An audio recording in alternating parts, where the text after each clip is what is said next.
You're watching Fox 17 News, Nashville in Focus. Good Sunday morning, everybody. I'm Scott Couch. Glad to have you with us for the next half hour. We are talking politics, things going on in our state, in our nation, and in our city. Got two Democrats, two Republicans offering their opinion. And hopefully, when you get done, you will know things you didn't know when you came in. Let me introduce everybody. Steve Gill, an attorney and a conservative political analyst, and also publisher of the new news website TriStar Daily, which I read daily. Jasper Hendricks, Democratic strategist, chair of the Metro Fair Board. Wonderful to see you, sir. Deborah Maggard back with us, former Tennessee GOP House Caucus Chair. And Gracie Freeman back with us, Democratic organizer. Delighted to have you back. Thank you. Guys, I want to wade in and talk about an event that certainly has dominated the news cycle in the last week, the assassination of conservative activist Charlie Kirk, who was speaking at a college campus in Utah, the subsequent arrest. And a lot of people made comments about what happened to him on social media, and a number of them were either suspended or fired. That's what I'm going to talk about. There was an associate dean at Middle Tennessee State University. There were a couple of professors at Cumberland University. You wrote about that on your site as well. There were a couple of professors that were disciplined or fired over at East Tennessee State over in Johnson City. And my question is, the vitriol in this country really came out when a person who was just speaking his mind was assassinated, and then people commented on it. One person, in fact, this is the comment that cost the first person their job. And Marsha Blackburn, our U.S. Senator, is the one who brought this to the university's attention.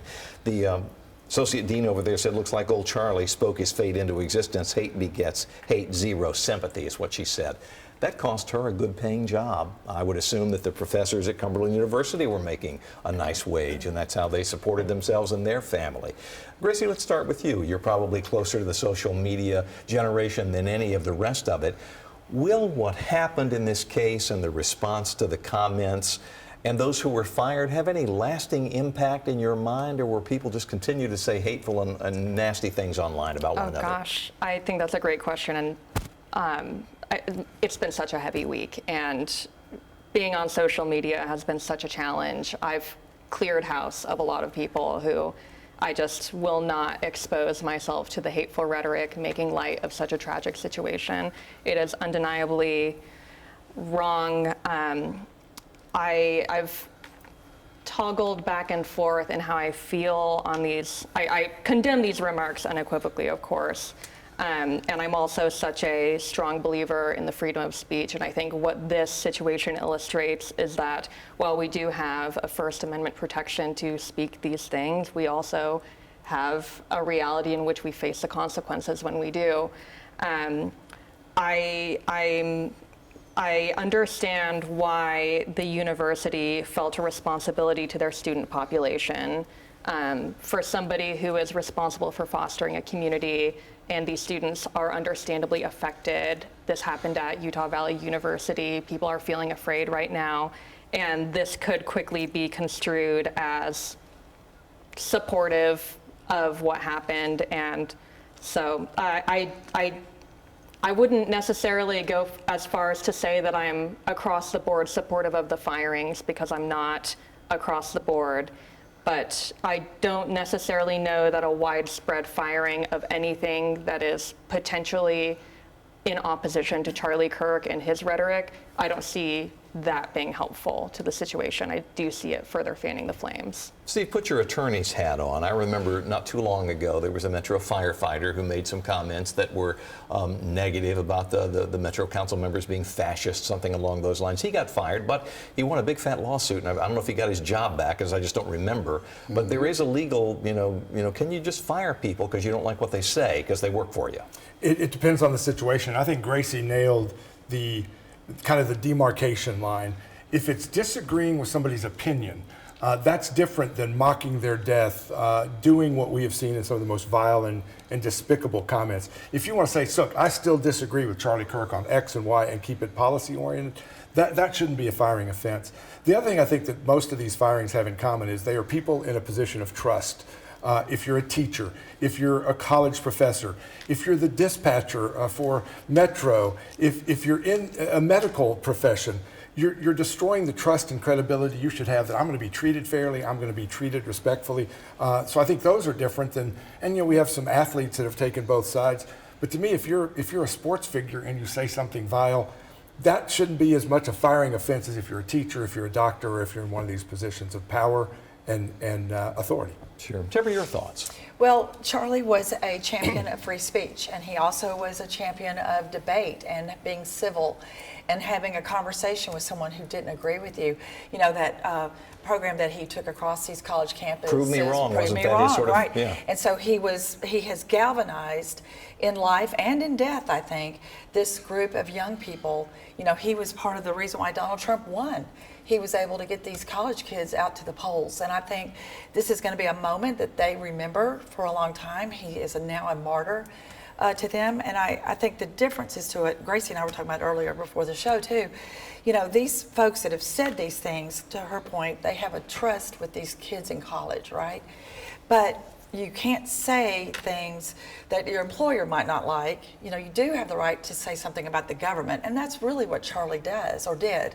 He was talking about our government and our society and how the government interacts with the society. So there is a difference, to your point and to your point, because some people think freedom of speech means you can say anything you want. Well, that is not true. That's not true. You can say whatever you want about the government, but you might not be able to say whatever you want and get away with it with your employer. So. I want to continue the conversation. Jasper, you've got the next opportunity to address this, but I've got to take a break. You're watching Nashville in Focus on Fox 17.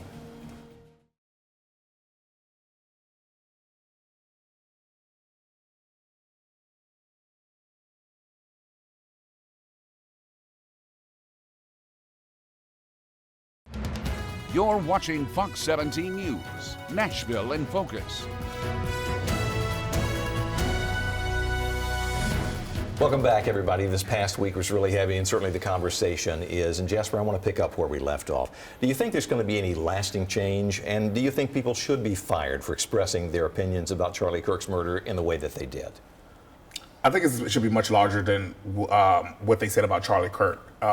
There were nasty things that were said about the Minnesota lawmakers that were killed. Yes. The moments that they were killed. There were nasty things that were said about the police officer that was killed in Atlanta just a few weeks ago that was working, at the CDC. I think that we've hit a point in our country where we actually need to take a step back, and start having some serious conversations with rational adults and not necessarily the people who are in leadership right now, and trying to set a new course as to how do we get back to where we are civil and can be civil, in politics. The issue is that we people have championed him as getting young people involved in politics, but these are the same young people who have grown up on social media that have very little interaction with people in an in-person basis, all virtual. Yeah. They don't necessarily know how to interact in a way that and those COVID made of us, it worse. Right, yeah, exactly, absolutely. So you sort of unleashed the beast. And so someone should have grabbed a hold of the situation and say, "Hey, we're heading down a dangerous pathway right now." We've seen it. There have been instances, where we could have stepped back and people chose not to say anything. So where was the same level? Maybe this is it, though. Maybe this is the tipping point. We don't know. The president on Friday morning said he didn't care. In bringing people together. He said it on Fox and Friends. He said he didn't care about that, about bringing people together. So that's why I said we have to have a conversation with rational adults, in leadership on how do we get past this, and how do we do work to bring people together. I don't want to steal your question, but how do you do that when so many of these people behind the screen can be bold and brash and say whatever they want because they're not saying it to somebody face to face who might punch them exactly. in Exactly. Right. Exactly. And so bring it on. Right. It's just unfortunate, right? Because back in the day, we might meet me in the street. We go hash it out. But I just really hope that we do get back to the place. I mean, it was originally why I actually moved. I moved to Nashville from DC because I did not want to be a part of what I saw was happening, which was a divide, which was polarization, which was we stopped talking to each other as Democrats and Republicans, and so I do pray that one day we will get back to that point, where again the folks in leadership. Because people look for leadership.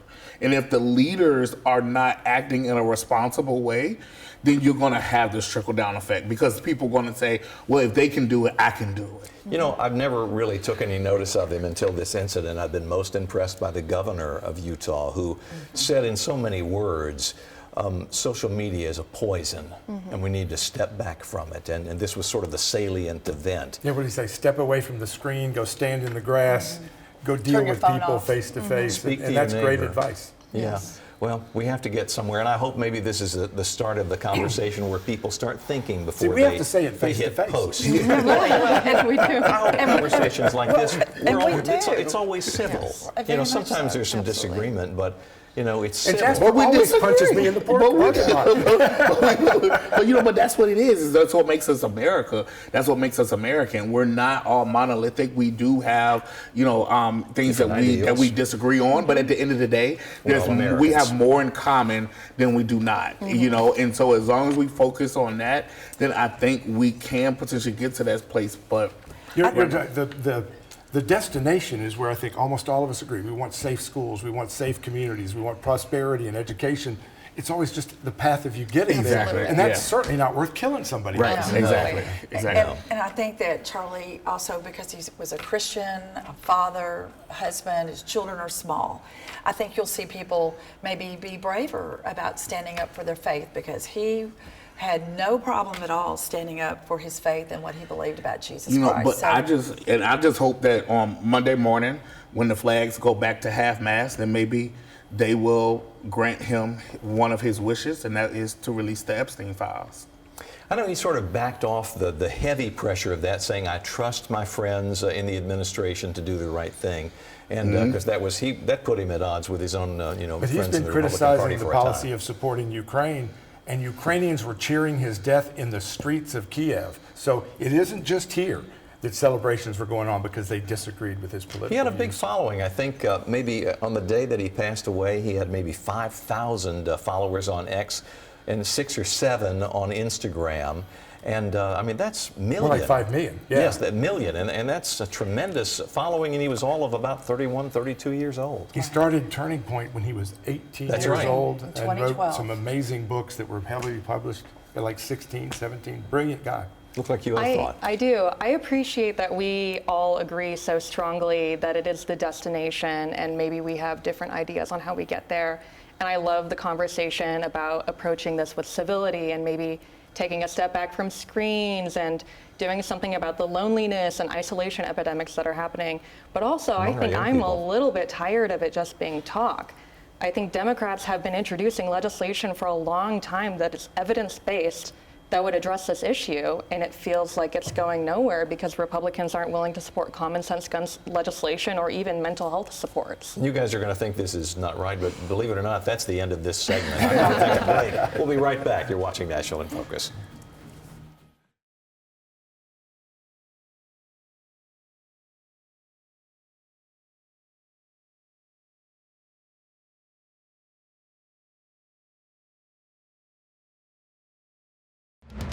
You're watching Fox 17 News, Nashville in Focus.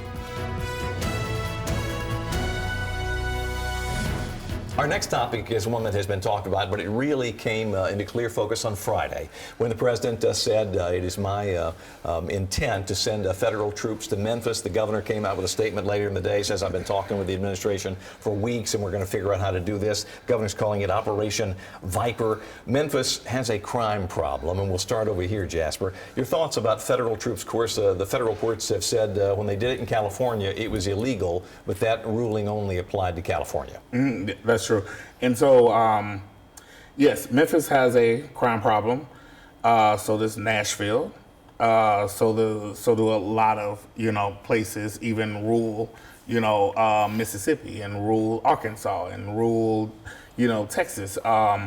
And I think that with the National Guard coming to Memphis, going to Memphis, I was on a call. I spent most of my Friday dealing with the issue because of what I do on a day-to-day basis. I think that the objective will be to find out ways that the National Guard can be helpful to law enforcement in implementing programs that will actually help the people of Memphis in the long term, and that because we know that there are a lot of jobs that are available, in police departments and in law enforcement agencies, and so they're hard to fill. And they're hard to fill, and so maybe those folks can be used to help fill some of those gaps. when it comes to like processing, helping to process paperwork, helping to not get things moving out on the street with a weapon. They can't be, not as National Guard people, and so helping to implement programs, like after school programs for kids, and and helping, homeless people to, and people on addiction to, because, you have to remember our National Guard members are citizens. They are doctors, they are lawyers, they are, they work at FedEx, they work, in various jobs. And so there could be many roles. And that's what, hopefully the governor and the president will work with the mayor on, and finding a way that therefore that it is more helpful than a standing in the middle of the street, bringing tanks in, all that kind of stuff. So. Deborah, you get the next bite since we're on that side of the table. Well, okay, so, I've said this before on this show that Donald Trump ran on certain things, and people pretty much feel like he's doing those things. He's kind of a mandate, if you will. Yes, he's closed the border, working on fentanyl, all these things. And I think this is just one more piece of that, because I think people are fed up with things like, crime here and there and all of that. And while I know it sounds extreme, I do think it's good that the our governor has been working with the administration instead of using it as an opportunity to talk about how terrible Donald Trump is, because that's what some of the Democrat governors did. They use it as an opportunity to talk about how horrible it is. But it was working in D.C., right? It's been working in D.C.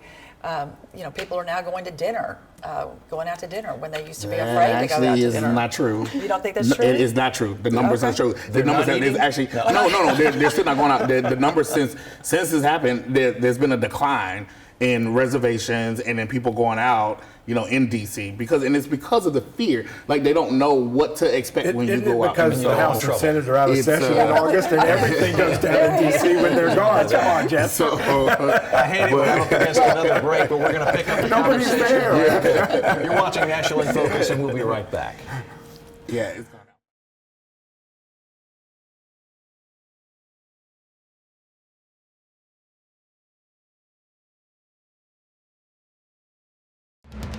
You're watching Fox 17 News, Nashville in Focus.